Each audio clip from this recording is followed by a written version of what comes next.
Let's start with something uncomfortable. Not politics, not inflation, not AI taking jobs. This. If you do everything you were told, go to school, get the degree, land the job, work hard, stay loyal, you are not guaranteed stability anymore. You're guaranteed exposure to risk. And almost no ownership of the thing you spend most of your life building. For decades, the deal was simple: be reliable, play by the rules, and the system will take care of you. Many of our parents lived that reality. But the system quietly changed the deal, and never announced it. Today, companies optimize for quarterly earnings. Layoffs happen during record profits. Loyalty is praised but rarely rewarded. And yet, we're still told to be patient. This video isn't anti-work. It's not anti-school. And it's definitely not quit your job and sell a course. It's about understanding leverage, and why becoming a creator is no longer optional. Part 1. The system you were trained for is gone. Most of us were trained for a system built on 3 assumptions. First, that companies would be loyal to employees. Second, that wages would rise with productivity. Third, that long-term effort would be rewarded with long-term security. All 3 have broken. Productivity has exploded. Wages haven't. Job tenure has collapsed. Pensions disappeared. Benefits were cut. Risk was shifted from institutions onto individuals. But the expectations never updated. We're still told that hard work alone is enough, even though the evidence says otherwise. The problem isn't that people are lazy. The problem is that the rules changed, and no one handed out a new playbook.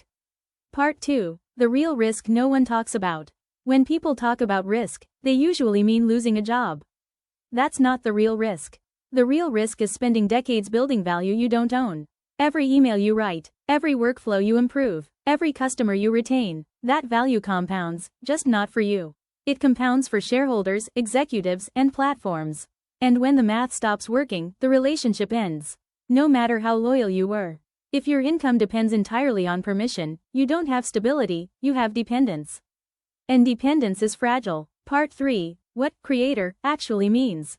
When people hear the word creator, they think influencer. That's not what this is.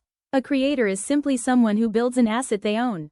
That could be writing, video, education, software, tools, a community. The medium doesn't matter. Ownership does. Creators don't just earn money.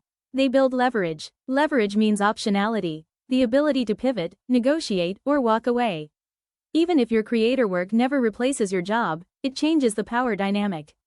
You're no longer invisible. Part 4. Why the system pushes you away from creating. Notice how creating is framed.